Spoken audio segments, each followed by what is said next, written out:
Ada isteri yang menjaga suaminya sakit, ada anak yang menjaga ayah atau maknya sakit, ada ibu bapa yang menjaga anak-anaknya sakit. Dalam keadaan sebegitu, ada yang mengeluh, ada yang menangis.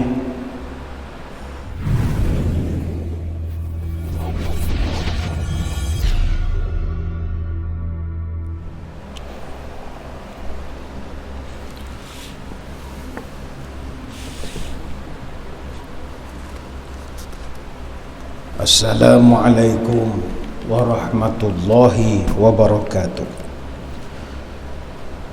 Bismillahirrahmanirrahim.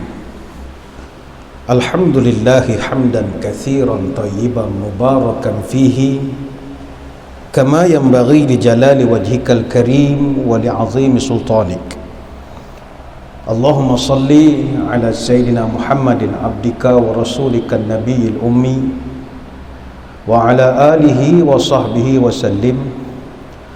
Nawaitu ta'alluma wa ta'lim wa tazakkura wa tazkir wa naf'a wal intifa' wal ifadah wal istifadah wal hasa ala tamassuki bi kitabillah wa sunnati rasulih wa du'a ila al-huda wa dalalah ala al-khair ibtigha'a wajhillah wa mardatihi wa qurbihi wa thawabihi lillahi ta'ala.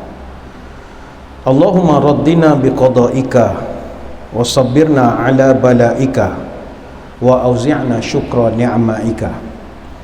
Ya Allah, jadikan kami redha menerima segala takdirmu, jadikan kami sabar dalam menerima ujianmu, dan bimbinglah kami untuk sentiasa syukur kepada nikmatmu. Yang dihormati para pegawai dan sukarelawan Masjid Negeri Sultan Ahmad I Kuantan, seterusnya tuan-tuan guru, para alim ulama, para habaib, muslimin muslimat, hadirin hadirat, tuan-tuan puan-puan, moga-moga dirahmati Allah sekalian. Pada kesempatan kali ini kita akan membincangkan satu tajuk, mudah-mudahan dapat membangkitkan semangat kepada setengah daripada kita, iaitu kita akan bincangkan tajuk pahala menjaga orang sakit. Kebelakangan ini kita jumpa begitu ramai orang yang sudah mula sibuk dengan menjaga insan-insan tersayang yang sedang sakit di rumah. Ada isteri yang menjaga suaminya sakit, ada anak yang menjaga ayah atau maknya sakit, ada ibu bapa yang menjaga anak-anaknya sakit. Dalam keadaan sebegitu, ada yang mengeluh, ada yang menangis. Masakan tidak, begitu penat sekali berulang daripada rumah pergi hospital, ataupun kalau ayahnya di kampung, daripada rumah singgah di rumah ayah, malam balik, esok nak kerja lagi. Bagi yang berkemampuan sudah pastilah mampu untuk menggunakan khidmat fisio datang ke rumah, ataupun boleh mengupah jururawat untuk merawat ayah atau mak kita di rumah, dressing, tukarkan pakaian dan macam-macam lagi. Maka ada yang mengeluh dan mengadu, bercerita, kenapalah susah nak datang masjid pun tak dan dah ustaz, habis hopih kena pergi rumah ayah, jaga kat pukul 10 akan balik, tak dan dah masjid apa semua tak dan. Maka moga-moga perbincangan malam ni memberi semangatlah kepada yang menjaga orang sakit ini. Sememangnya memerlukan kesabaran yang tingkat tertinggi sekali. Dia sabar ni banyak tingkat. Jaga orang sakit ini sabar tingkat tertinggi, dan kena ada semangat yang berkobar-kobar untuk nak menjaga. Sebab ada masa orang sakit ni dia ada ragam dia. Bagi tuan-tuan puan-puan yang berpengalaman menjaga orang tua sakit, macam-macam ragam. Marah-marah, kena maki, kita tak bersalah, tak ada orang dia nak marah, kita je ada, kitalah kena. Secara umum, apa juga yang Allah berikan pada kita adalah ujian bagi kita. Sakit itu sendiri adalah ujian bagi keluarga kita. Dan Allah sangat memuliakan orang yang boleh bersabar ketika dia menguji orang itu. Alladzina idza asabathum musibah qalu inna lillahi wa inna ilaihi raji'un. Orang-orang yang aku uji, mereka ini terkeluar daripada mulut mereka, sesungguhnya kami ni milik Allah dan hanya kepada Allah lah kami akan kembali. Surah Al-Baqarah ayat 156. Bagaimana kita nak memujuk diri yang sekarang ni nak kena jaga orang sakit dan bagai-bagai? Dalam masjid kita ni pun ada di kalangan jemaah yang sebenarnya sedang menjaga orang-orang tersayang sakit di HTAA. Mereka kadang datang ke masjid negeri semayang, mencari ketenangan. Ada juga berselisih, mengeluh, penat. Bagi kita yang tak pernah diuji begitu, alhamdulillah, memang kepenatan. Pertama, mari kita lihat, prihatin kepada orang sakit adalah satu tanggungjawab. Dalam satu hadis daripada Abu Hurairah radhiyallahu anhu, Nabi pernah sebut, haqqul muslim 'alal muslim sittun. Tanggungjawab seorang muslim kepada muslim yang lain ada 6, wajib ditunaikan. Qila wa ma hunna ya Rasulullah? Apakah 6 perkara itu ya Rasul? Nabi memberikan penjelasan panjang lebar. Idza laqitahu fasallimu alaihi wa idza da'aka fa'ajibhu wa idza stansahaka fansah lahu wa idza atasa fahamidallah fasammithu wa idza marida fa'udhu wa idza mata fattabi'hu. Pertama, kata Nabi, tanggungjawab kita sama kita orang Islam, nombor 1, bila berjumpa kena beri salam. Yang kedua, bila dia ajak pergi kenduri, pergi majlis, penuhilah ajakannya itu. Bila dia memerlukan nasihat, nasihatkanlah. Kemudian kalau dia bersin dan mengucapkan alhamdulillah, doakan dia yarhamkallah. Kemudian kalau dia sakit, mu kena pergi tengok. Itu salah satu yang Nabi sebut. Dan wa idza mata fattabi'u. Dan kalau takdir dia meninggal, maka kamu kena iringi jenazah dia. Sebab itu hadis ini yang merupakan hadis riwayat Muslim telah menjadi satu perbahasan di kalangan para ulama mengenai masalah perintah untuk menengok orang sakit, sama ada wajib ataupun sunat. Para ulama dia ada beza pendapat. Imam Bukhari berpendapat bahawa perintah bila Nabi sebut wa idza marida fa'udhu, itu adalah perintah, menunjukkan hukum wajib. Sebab itu Imam Bukhari dia menterjemahkan perkara ini dalam kitab sahihnya sendiri. Dia buat satu bab wujubil iyadatil marid, bab wajibnya menjenguk orang sakit. Itu kalau pandangan Imam Bukhari. Ibnu Battal pula berpendapat perintah ini menunjukkan hukum wajib dalam erti wajib kifayah dan boleh menjadi sunat dengan tujuan untuk menyambung silaturahim dan berkasih sayang. Pendapat Imam Battal, Ibnu Battal. Ad-Daudi mengatakan hukum ziarah orang sakit fardu kifayah. Maknanya kalau dalam satu kawasan taman perumahan ada jiran sakit, kalau seorang habuk tak pergi ziarah, berdosalah sekampung itu. Jadi kena ada juga ini tanggungjawab.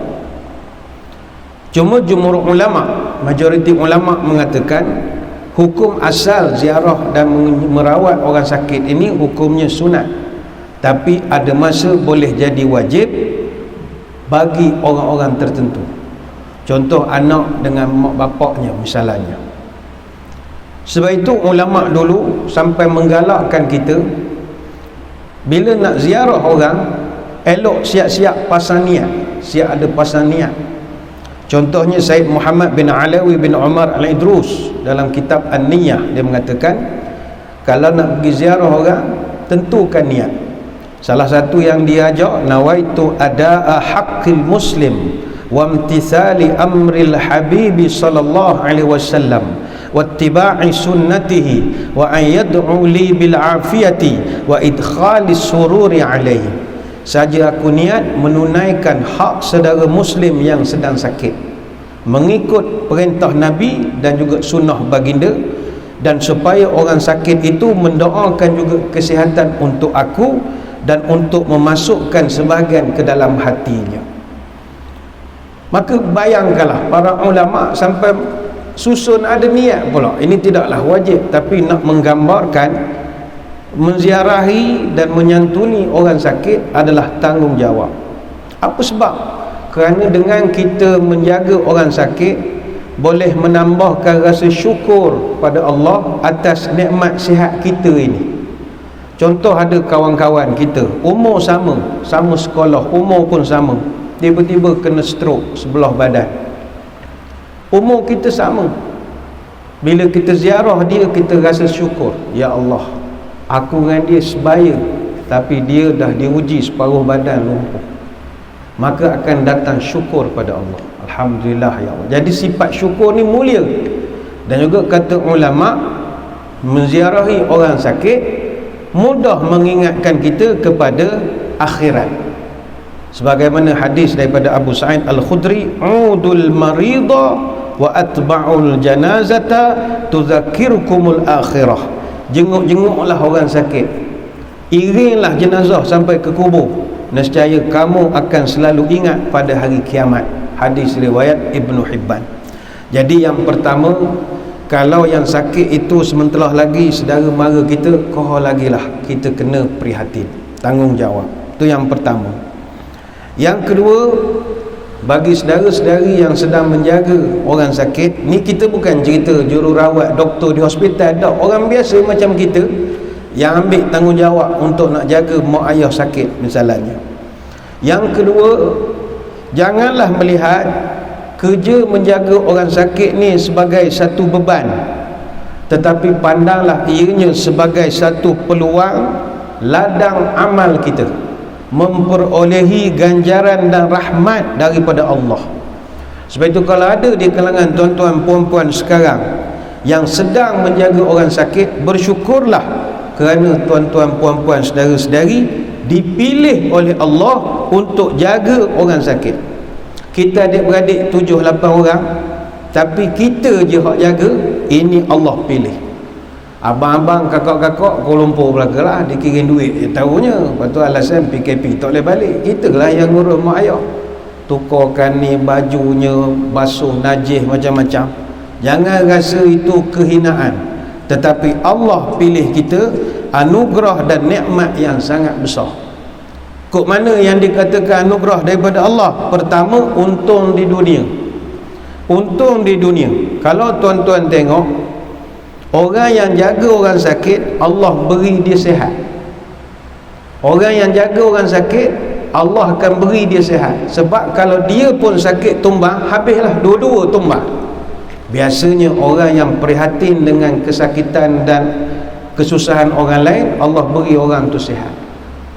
Baik itu kalau pengalaman doktor-doktor yang pernah bertugas masa musim haji, mereka mengatakan bahawa masa bertugas di klinik-klinik di maktab-maktab haji, yang ramai sakit orang lelaki-lelaki, dan yang bawa jumpa doktor semuanya perempuan, sihat-sihat muslimat, isteri-isteri. Sebab orang lelaki ni nampak saja gagah, misalnya melintang, jarum takut kena cocok.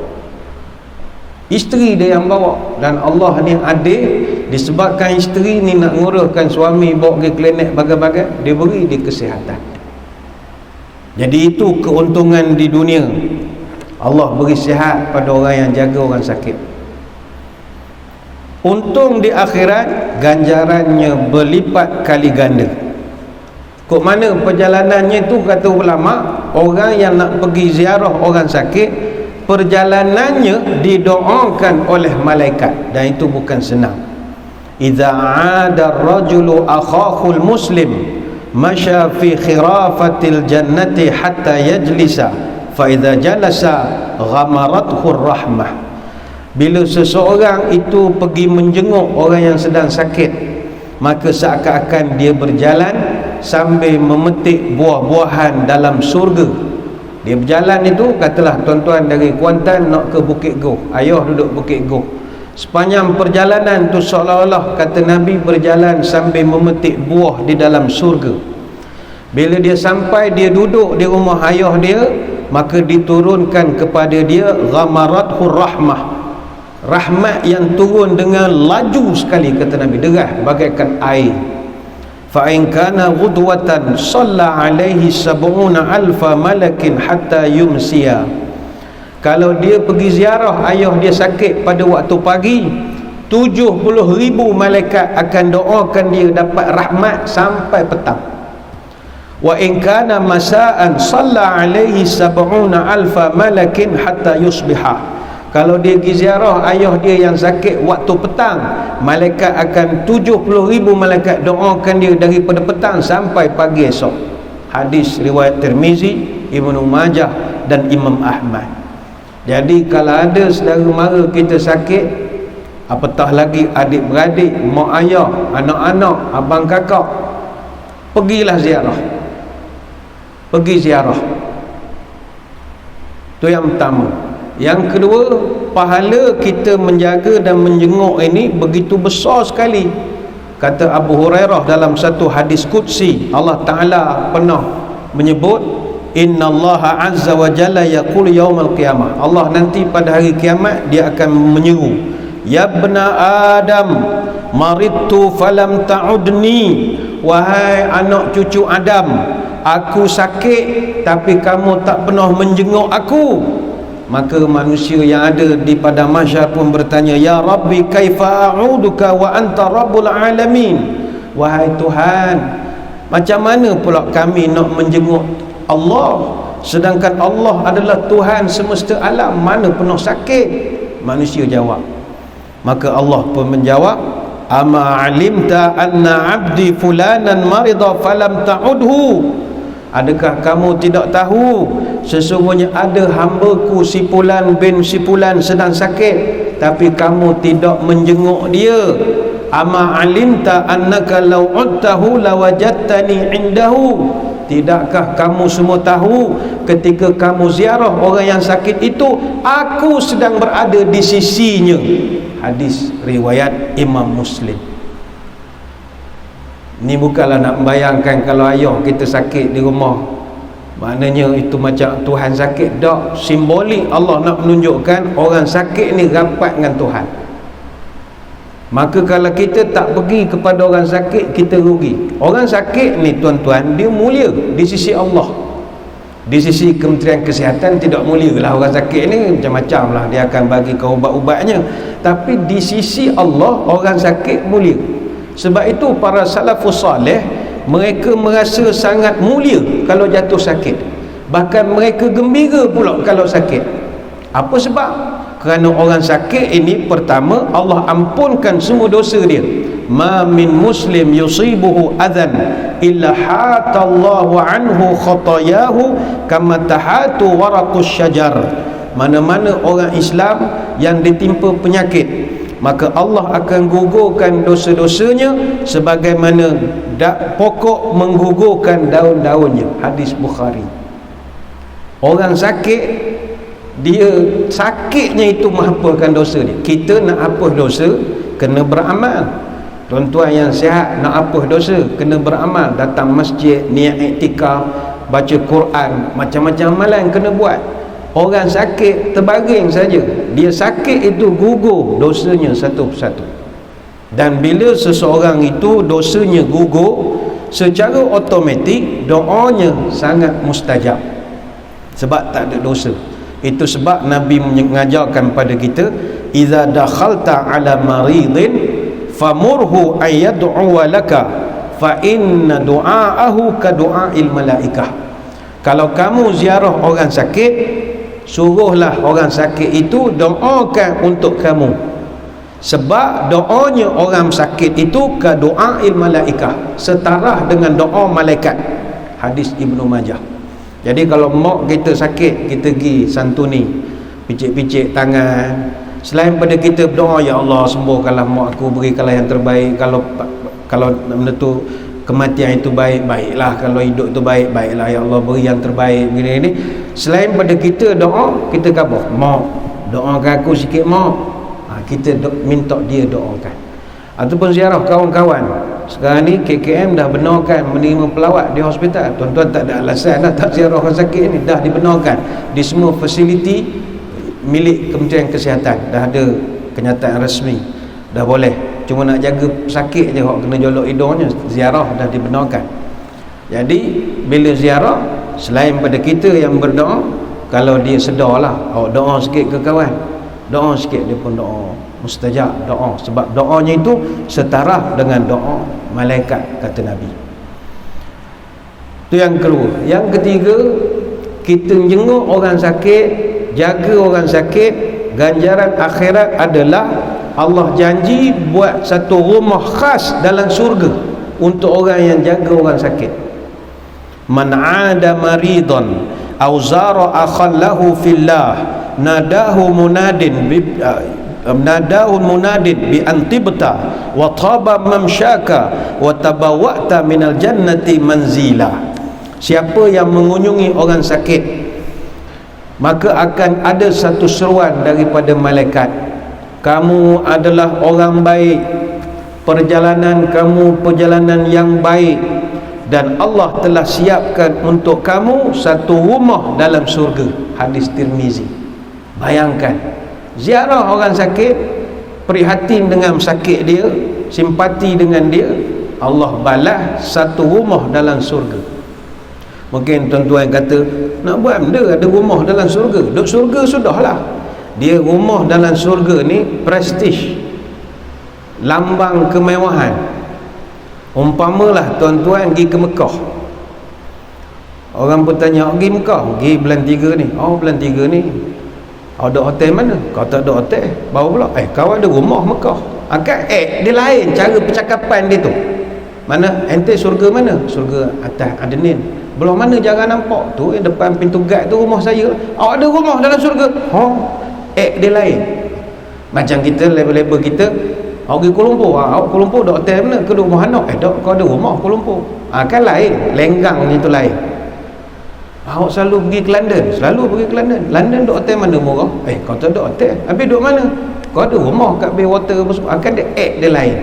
Jadi orang yang ada rumah dalam syurga, ini kemegahan. Macam mana dia boleh dapat? Sebabnya dia jaga orang sakit.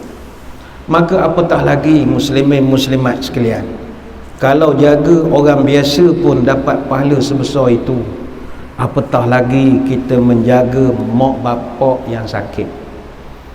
Saya ingin mengajak diri saya dan hadirin hadirat sekalian. Mungkin ada sekarang ni mak ayah tengah sakit, tapi disebabkan kita rasa kita ni sibuk telajak, tak dan ke sana kemari, maka kita tahu ngirim duit sokmo. Jangan. Sementara mak ayah masih ada, santunilah. Memang penat berulang Kuala Lumpur Kuantan, Kuala Lumpur Kuantan, tapi ni mak ayah kita tak ada ganti dah sampai bila-bila. Rugilah anak-anak yang tidak menjaga mak bapak dia sakit. Nabi sebut rugi. Dalam satu hadis kata Abu Hurairah, raghima anfuhu summa raghima anfuhu summa raghima anfuhu. 3 kali Nabi sebut rugilah, rugilah, rugilah. Sahabat pun tanya, qila man ya Rasulullah, siapa dia rugi ni ya Rasulullah? Kata Nabi, man adraka walidayhi indal kibari ahaduhuma au kilaihima thumma lam yadkhulil jannah. Rugilah orang yang masih ada mak bapak yang dah berumur, tapi nanti dia tak masuk surga sebab tak jaga mak bapak dia. Hadis Muslim. Mak ayah kita dah berumur ini, memanglah banyak genyah dia, banyak genyah. Tapi Nabi sebut, inilah peluang kamu nak masuk surga, maka rugilah kamu tidak menyantuni mereka. Hadis riwayat Imam Muslim. Ada dalam sejarah satu orang tokoh yang sangat terkenal, namanya Uwais Al-Qarni radhiyallahu anhu. Dalam Sahih Muslim ada satu bab, dia buat bab min fadail Uwais Al-Qarni radhiyallahu anhu, bab tentang kelebihan manusia namanya Uwais Al-Qarni. Uwais Al-Qarni ini, dia adalah manusia yang hidup zaman Nabi tapi tak berpeluang jumpa Nabi. Apa sebab?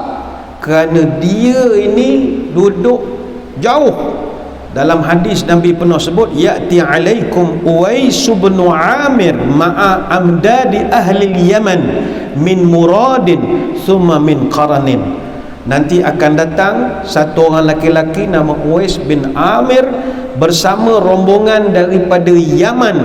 Dia berasal daripada Murad, berdekatan dengan Qaran. Murad ini kalau tengok peta Yaman, dia duduk penghujung peta Yaman. Jarak daripada Murad di Yaman ni ke Mekah 1243 km. Nak pergi ke Madinah 1660 km. Disebab jarak jauh, dia tak pernah dapat jumpa Nabi, tapi dia beriman kepada Allah. Punca dia tak dapat jumpa Nabi sebab jaga mak. Dia minta izin dengan mak dia, mak, aku nak pergi ke Madinah, nak jumpa Nabi, nak belajar. Mak dia kata, weh, mak ni dah tua, awak jaga je mak dulu. Tak tahun ni mati, tahun depan pergilah. Dia aku, okey mak, jaga mak. Mak panjang pula umur, tahun depan tu hidup lagi. Tadi, mak, aku nak pergi Madinah boleh? Nak pergi belajar, bukan nak pergi mancing. Mak dah tua, nak mati dah, awak jaga je mak, tak lama lagi mati ni. Okey, dia jaga mak dia. Mak dia benda makan, panjang lagi umur sampai tahun depan. Begitulah seterusnya, tak mati-mati. Akhirnya bila tiap-tiap tahun Uwais ni dia minta ialah hati seorang mak. Dia kata ginilah, nak belajar Madinah boleh, satu syarat, mak nak ikut. Beres mak, dia bawa mak dia sekali. Dia ringkaskan cerita sampai ke Mekah. Dari Mekah dia menuju ke Madinah. Dalam perjalanan, unta yang mereka tunggang mati. Jadi dia pun jalan dengan mak. Dia kerana semangat jaga mak dan nak jumpa Nabi, dia pikul mak dia tengah jalan perjalanan ke Madinah. Sampai tengah jalan, tak dan sampai ke Madinah, mak dia pula meninggal. Sedih dia kebumikan mak dia. Dia sedihlah, nak bawa mak jumpa Nabi tak sempat. Kemudian dia pun berjalan sampai ke Madinah. Sampai Madinah, tanya orang ramai. Tumpang tanya, rumah Nabi kat mana? Orang tanya, kenapa? Saya nak pergi jumpa dia. Orang pandang di atas bawah. Tak tahu cerita ke? Cerita apa? Nabi baru meninggal. Menangis lagi dia. Wah, menangis. Bila meninggal? Baru sangat meninggal. Nangis dia. Dalam kelang-kabut kerumun dia orang, datang Sayyidina Umar dengan Sayyidina Ali radhiyallahu anhuma. Dia tanya, ni apa ni? Gege-gege ni, kecoh-kecoh ni, apa hal ni? Tuan, ini ada satu orang nampak pakaian orang jauh, menangis, tak ada jumpa Nabi. Dia tak tahu Nabi dah wafat. Siapa nama dia? Tak tahu. Kata Uwais. Lepas tu Umar pun pergi. Bila Umar tengok, kamu nama Uwais? Ya, nama saya Uwais. Wahai Uwais, tolong doakan saya diampunkan dosa oleh Allah. Kata Umar. Uwais Al-Qarni berkata, tuan ni salah orang agaknya. Saya bukan ustaz, baru nak start, baru nak datang belajar, takkan saya nak doakan tuan. Tak ada, kata Umar. Nabi pernah pesan pada aku dan pada Sayyidina Ali, ya Umar, ya Ali, idza laqaitum Uwais Al-Qarni fatlubu ilaihi an yastaghfir lakuma fa innahu mujabud du'a.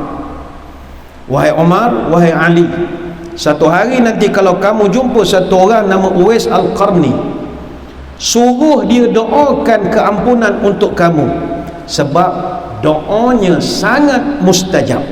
Hadis dalam Sahih Muslim, kitab Fadail Sahabah, bab min Fadail Uwais Al-Qarni.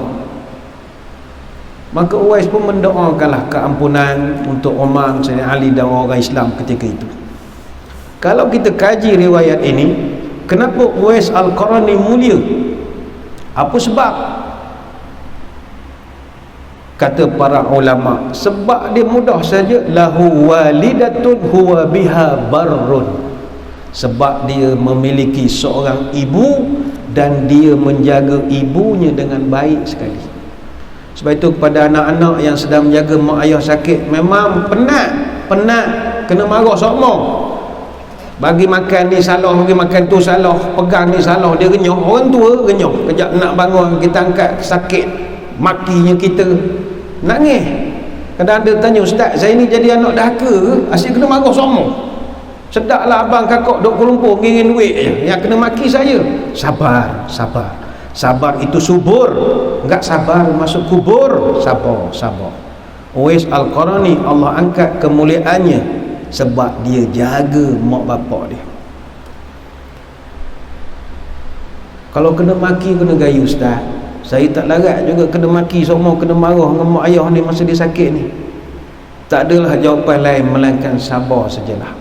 Wa ma u'tiya ahadun ata'an khairan wa awsa' minas sabar. Kata Nabi, tidak adalah pemberian yang lebih baik dan lebih luas melainkan kesabaran. Hadis Bukhari dan Muslim. Ada satu jemaah kita, dia bercerita pagi tadi, dia jaga mak dia sakit, nyuap makan. Saya kena marah semua dia kata. Kadang tu panas sikit bubur tu, kadang tu ambil bubur tak ada kentang, kena marah. Asyik kena marah je, Ustaz. Tak larat, takut jadi si tanggang je saya ni. Dah.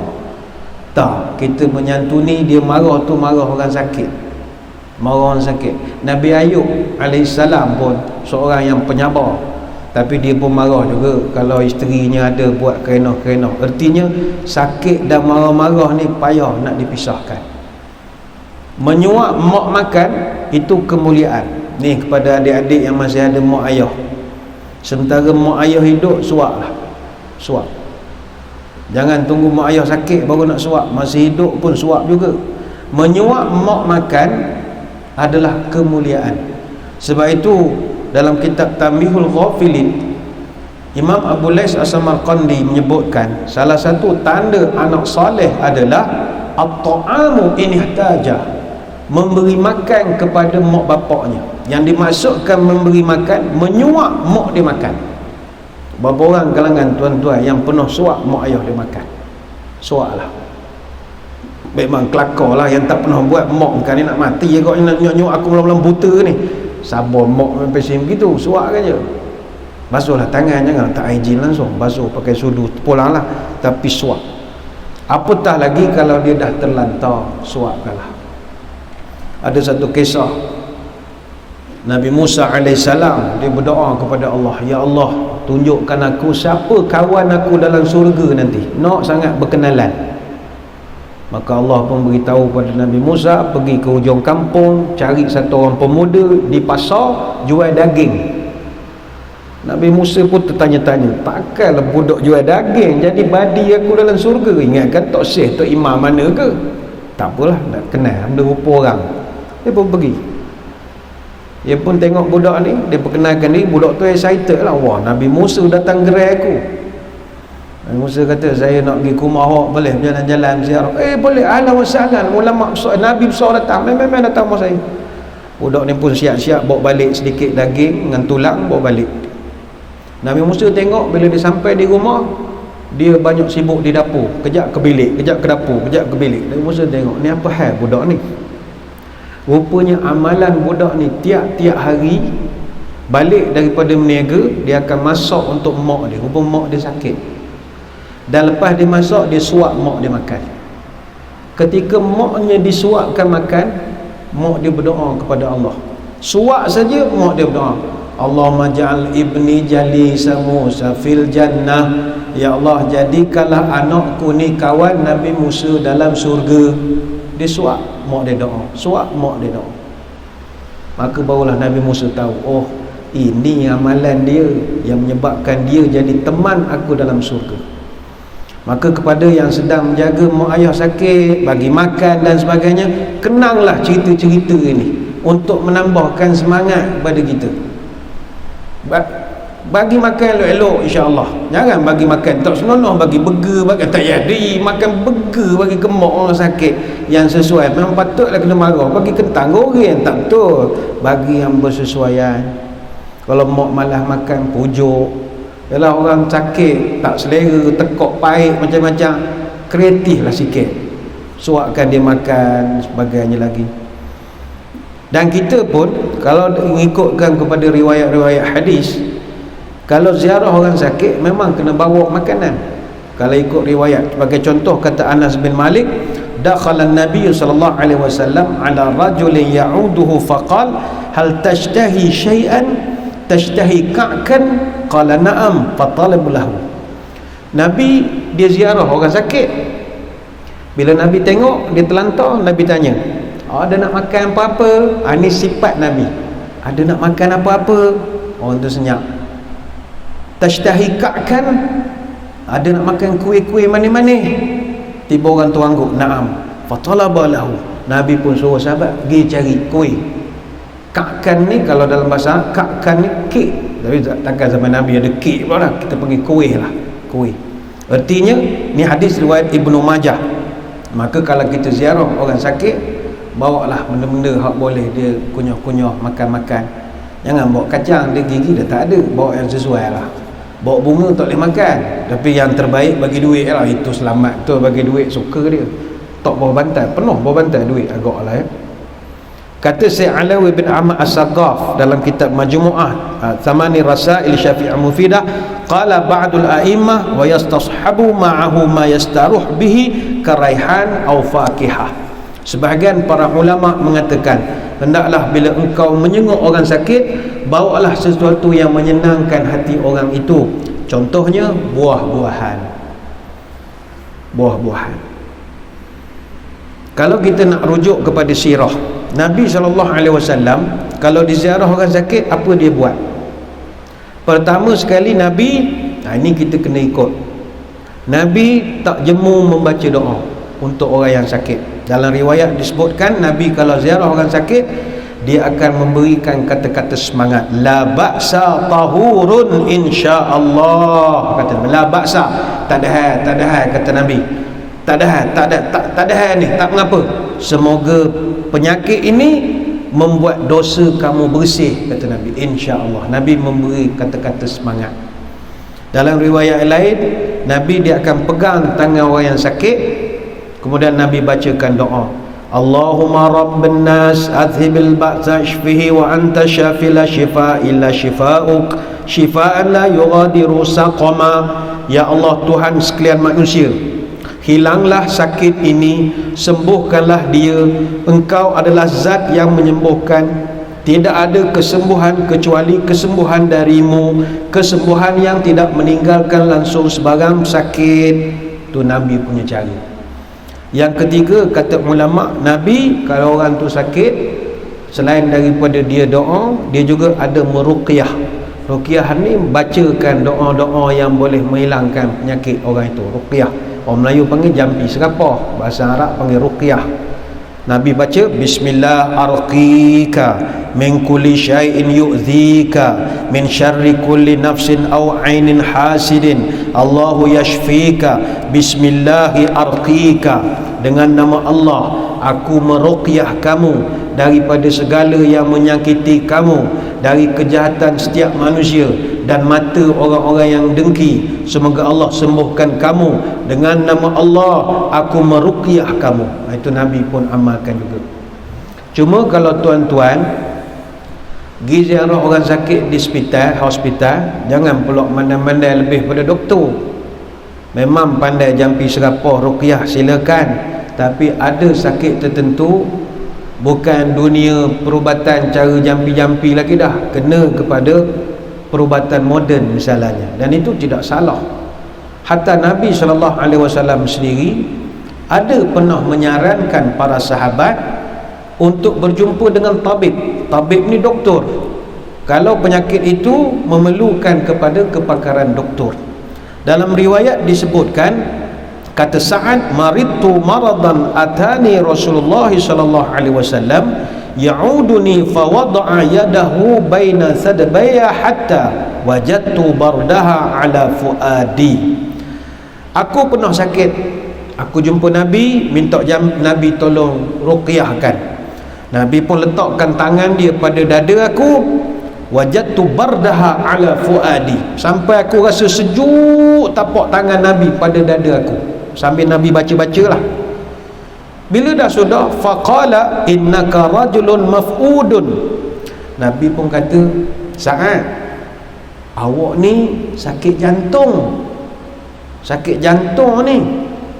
I'til Haris bin Kaladata akhan saqifin fa innahu rajulun yatatabbabu. Kalau sakit jantung, kamu pergi berjumpa dengan Al-Haris bin Kaladah dari kabilah Bani Saqif, kerana dia itu pandai perubatan. Ini hadis riwayat Abu Daud. Dia Al-Haris bin Kaladah ini, dia hidup zaman Nabi, dia pernah belajar ilmu perubatan sampai ke Yaman, sampai ke Parsi. Dia tahu ilmu perubatan. Jadi bila Nabi tengok, awak ni bukan sakit angin ke kena tersepak jin ke apa, tak, awak ni jantung, pergi jumpa dengan Al-Harith bin Kaladah. Artinya ada masa tertentu, had kita sampai situ saja, pergi hospital kita kamu. Itu cara Nabi. Dan yang keempat, kata ulama, Nabi ni jika orang merasa sakit pada bahagian tubuh dia, dia akan baca-bacakan beberapa jenis bacaan yang disusun oleh para ulama dalam pelbagai riwayat. Antaranya meletakkan tangan pada bahagian yang sakit sambil membaca doa Bismillahirrahmanirrahim 3 kali. Mudah sangat, senang je nak hafal. Tanya, bos sakit mana? Aku lenguh betih, lama sangat baring. Sebab orang kalau dia lama sangat baring atas katil, kalau orang kencing manis, melas kulit dia, boleh jadi luka. Jadi kadang dia perik, kita sedih lah tak campur dengan pakai kantong kencing lagi. Allah, insah kita menengok tu perik rasa. Itu masuk wayar nak buang air tu kurang-kurang 20 cm tu tuan-tuan, panjang betul. Jadi bayangkanlah penderitaan dia. Jadi kita pun sambil urut Bismillahirrahmanirrahim, baca bismillah je 3 kali. Bismillahirrahmanirrahim, Bismillahirrahmanirrahim. Benar ada penambahan, a'udzu bi'izzatillah wa qudratihi min syarri ma ajidu wa uhadhir. Aku berlindung dengan kekuasaan dan keperkasaan Allah dari keburukan yang aku dapati dan keburukan yang aku waspadai. Itu baca 7 kali. Payah sangat nak apa, tuan-tuan baca bismillah sajalah. Bismillahirrahmanirrahim, Bismillahirrahmanirrahim, Bismillahirrahmanirrahim. Maka kalau kita dapat buat sedikit sebanyak begitu pada orang-orang yang sakit, mak ayah kita, maka bayangkanlah apa Allah akan beri ganjaran pada kita. Yang penting kepada anak-anak, kepada anak-anak yang mak ayah pun dah tak apa sihat, gilah, baliklah jumpa dengan mak ayah sementara dia hidup. Esok kalau dah meninggal, tak guna dah nak buat batu nisan paling mahal lah, nak buat dapur kubur paling canggih, warna macam-macam, siap batu nisan ada MP3 mengaji 24 jam pakai solar, tak beda dah. Berbakti kepada orang tua ni masih dia hidup saja. Kalau dia dah tak ada, terputuslah kita kecuali doa-doa saja. Moga-moga apa yang kita bincangkan malam ni memberi manfaat dan semangat kepada kita semua. Teruskan menjaga orang sakit, jangan tak bersemangat, kerana semangatnya kita boleh menjadikan orang yang sakit ni semangat kembali, sembuh balik. Tapi kalau kita rasa dia dah tak payah dah, kalau hidup pun tak macam orang lain, doakan jelah kepada Allah, ya Allah, kalau kematian ni terbaik bagi dia, matikanlah. Kalau hidup baik pada dia, hidupkanlah. Saya hanya menjaganya saja, ya Allah. Moga-moga kita sama-sama dapat manfaat. Sekadar itu sembang-sembang malam ini. Terima kasih di atas perhatian. Mohon maaf sebarang kekurangan. Moga-moga kita bertemu pada lain-lain kesempatan. Sebelum berpisah, marilah kita menadah tangan berdoa. Moga pertemuan ini diberkati oleh Ilahi. A'udzubillahi minasyaitonirrajim. Bismillahirrahmanirrahim. Allahumma arzuq baladana Pahang Darul Ma'mur khasatan wa sairul biladil muslimina amatan as-sakha wan nama wal rakha. Allahumma inna na'udzubika minal baras wal junun wal judham wa min sayyi'il asqam wa na'udzubika kalimatillahi tammati min syarri ma khalaq. Ya kafi ya syafi ya wafi ya hamid ya majid. Tahassanna bizil izzati wa tasanna bi rabbil malakut wa tawakkalna 'alal hayyil ladzi la yamut. Allahumma asrif an wilayah Pahang Darul Ma'mur wa Malaysia wa sairul biladil muslimina hadzal waba wa qina syarridda wa najjina min jami'il anwa'il bala. بلطفك يا لطيف إنك على كل شيء قدير سبحانك اللهم وبحمدك نشهد أن لا إله إلا أنت نستغفرك ونتوب إليك وصلى الله على سيدنا محمد وعلى آله وصحبه وبارك وسلم والحمد لله رب العالمين. Sekadar itu, wabillahi taufik wal hidayah. Wassalamualaikum warahmatullahi wabarakatuh. Wallahu a'lam.